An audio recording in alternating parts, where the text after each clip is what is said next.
Hello, happy Monday, and welcome back to the Fighter Method. If you are just popping in, this is your first visit. Welcome. I appreciate you being here. Um, for those that are returning, thank you. I appreciate you being here.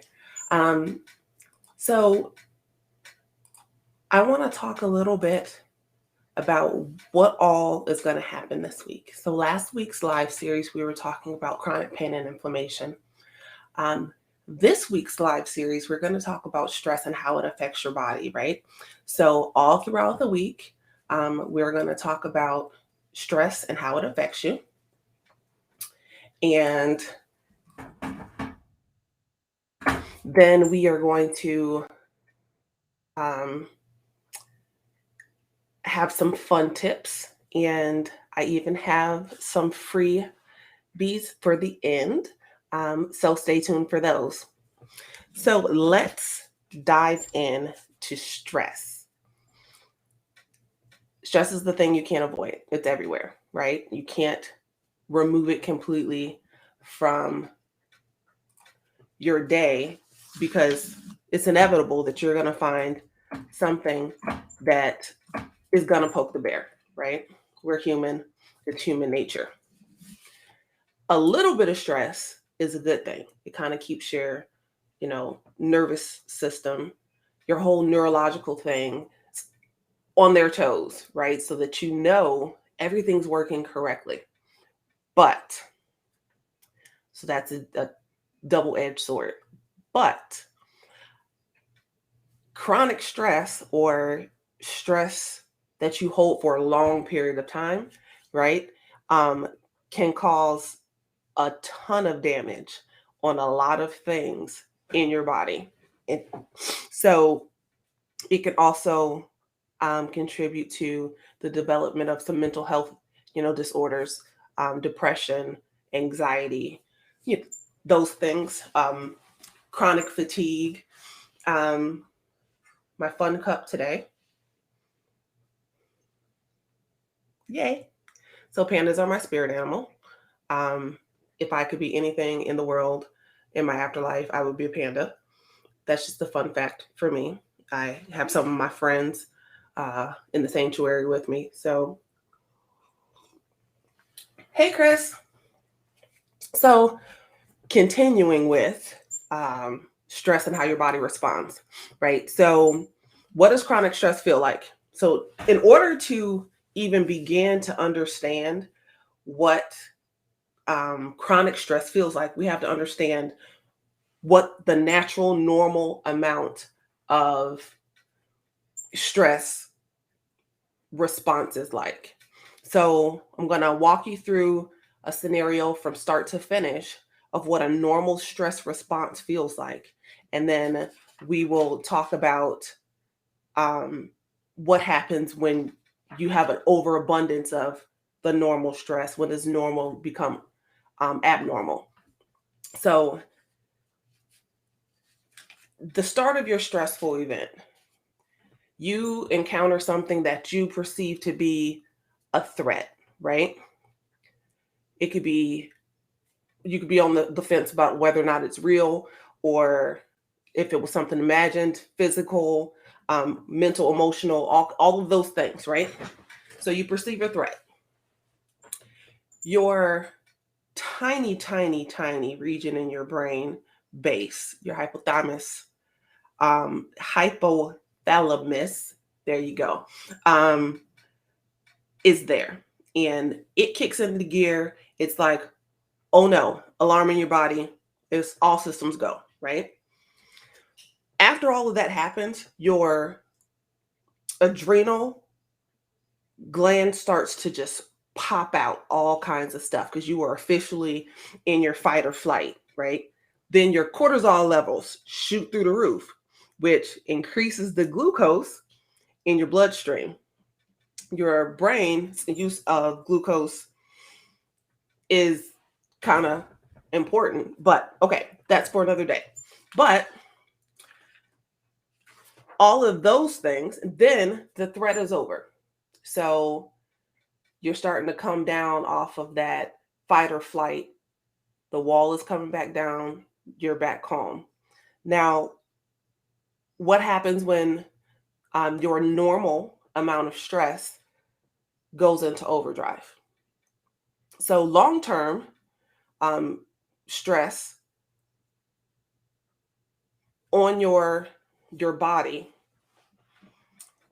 coupled with overexposure to stress hormones and cortisol and, you know, anxieties from relationships and family, the health problems that can come from carrying around stress is, it's ridiculous how long the list of problems that are directly associated with chronic stress is. So anxiety, depression, and any mental health issues, phobias, bipolar disorder, schizophrenia. Chronic stress causes mood changes, and you're easy to anger, digestive issues, changes in your appetite, weight fluctuations, headaches and chronic body pains, a fast heartbeat or heart palpitations, hormonal imbalances, lower libido. When you're stressed, you're not trying to, do the things with the people. You just kind of want to be left alone. Also, sleep problems and decreased energy, increased fatigue, excessive sweating, and skin issues like acne and eczema, maybe hives, psoriasis, and memory impairment. So difficulty concentrating, you kind of got a fog going on. So now we've talked about how it affects your body and what the normal amount of stress is versus the chronic amount of stress and what that does to your body. So how do you prevent yourself from getting chronic stress syndrome? Because that's really a big thing. So I have the chat up. If you were on and you are ready to chat, I have a couple questions. So out of the list of health problems that I said were associated with chronic stress, have you experienced any of those things? And if you have, give me at least 3 that you've experienced.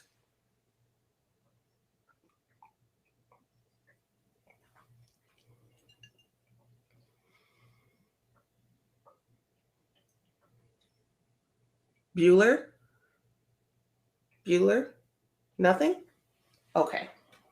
Well, I'll tell you what I experience during times of high stress. For me, during times of high stress, I get definitely digestive issues. Oh, I'll go over the list again, just 1 second. So I get digestive issues and I get the headaches and I get fibro flares because that's just what fibromyalgia does. And then my lupus will flare. So, Chris, the list was health problems associated with chronic stress. Out of these things, what things can you identify with? So anxiety, depression, and mental health issues, mood changes easily to anger, digestive issues, appetite changes, weight fluctuations, heart palpitations, sleep problems. So when you're stressed, does any of the things that I just read off, have you experienced any of those things?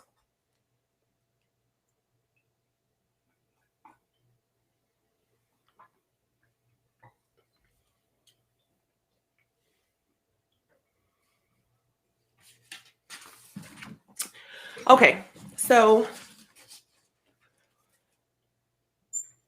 anxiety, mood changes, sleep problems.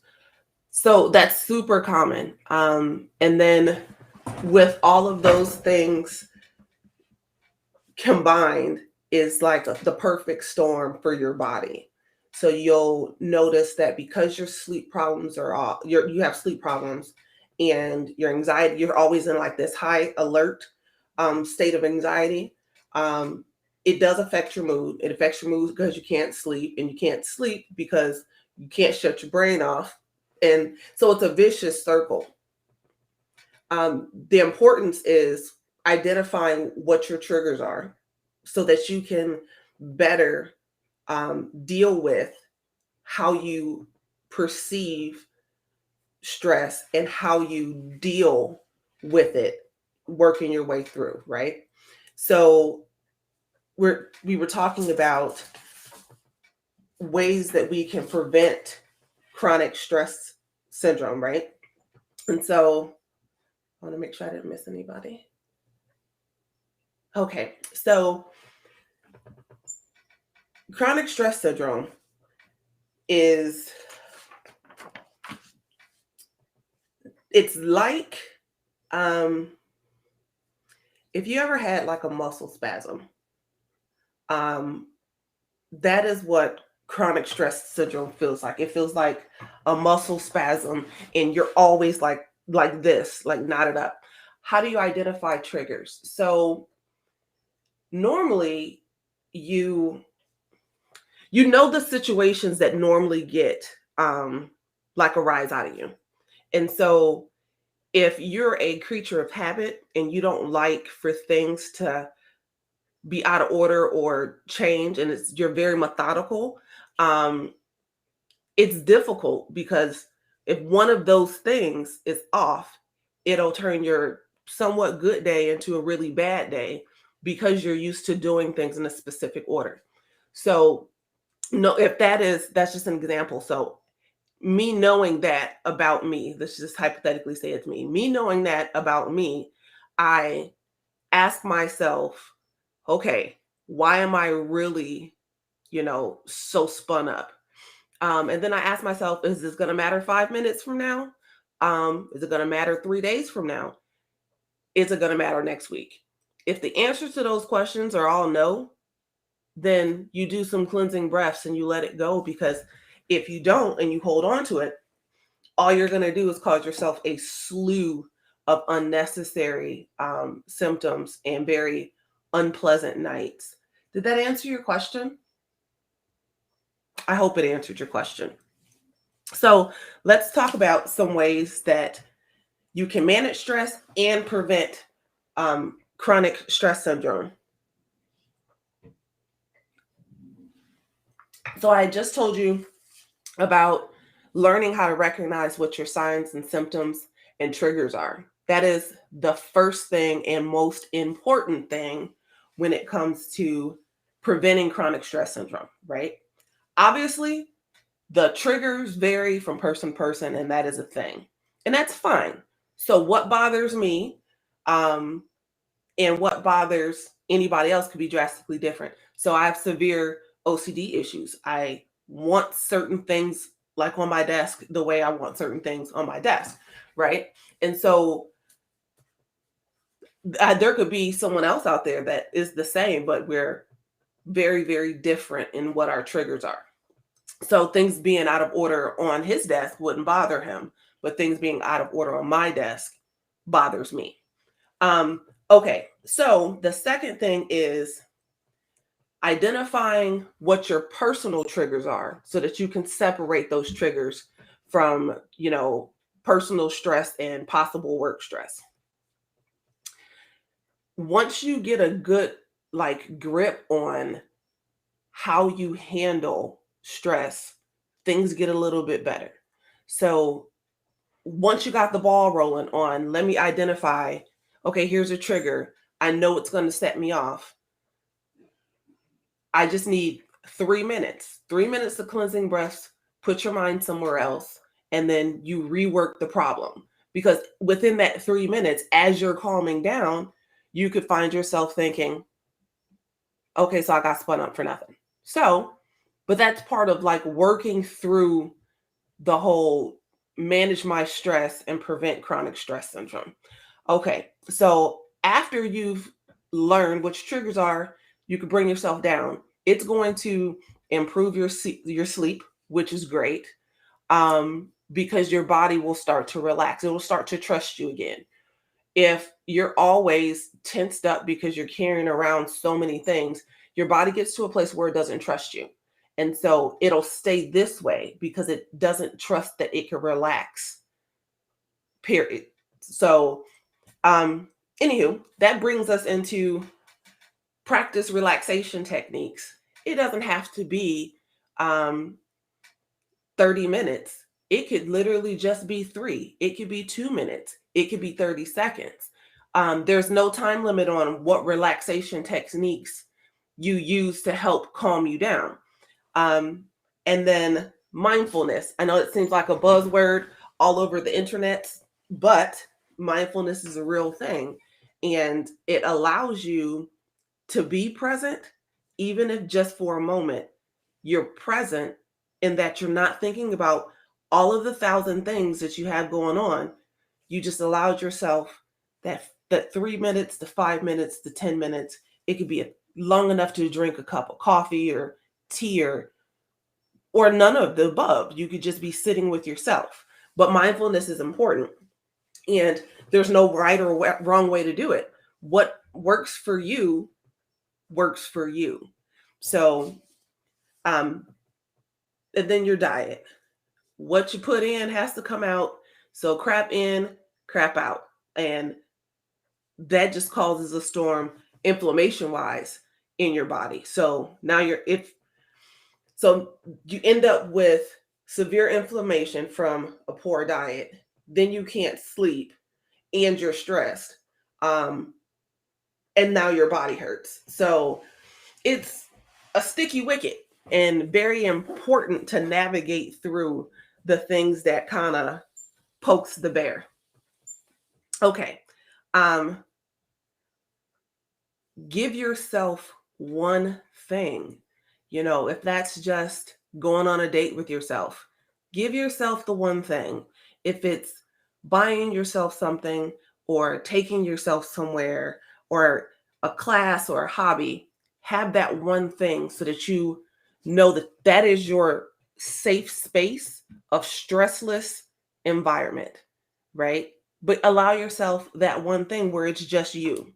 And then always, if all things fail, don't be afraid to ask for help. There are tons of people on this earth that have been there and that will help you get through it or at least offer an ear.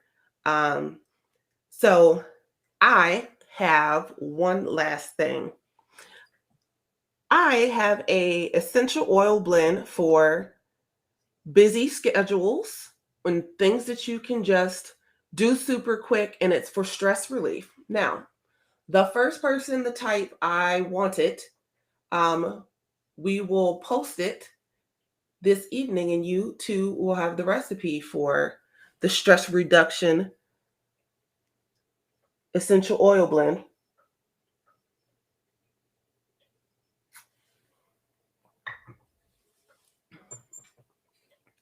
No one wants it? Going. All right. You guys were going to get it anyway. So, oh, hey there. There's a delay. Chris wants it. Cool. So I will post it shortly. It will be posted on Instagram and it will also be posted on YouTube in the description box. If you are watching me on YouTube, don't forget to like, comment, and subscribe to the channel. I love connecting with you. I love having these one-on-one talks because I know what it's like to have people talking at you. But I want to listen and I want to hear you and I want to help you get through your chronic pain days, and I want to help you sleep better, and I want to help you improve your mental health. So until tomorrow, where we are going to continue to talk about chronic stress on the body and then the aftermath of it, I will see you guys tomorrow. Bye.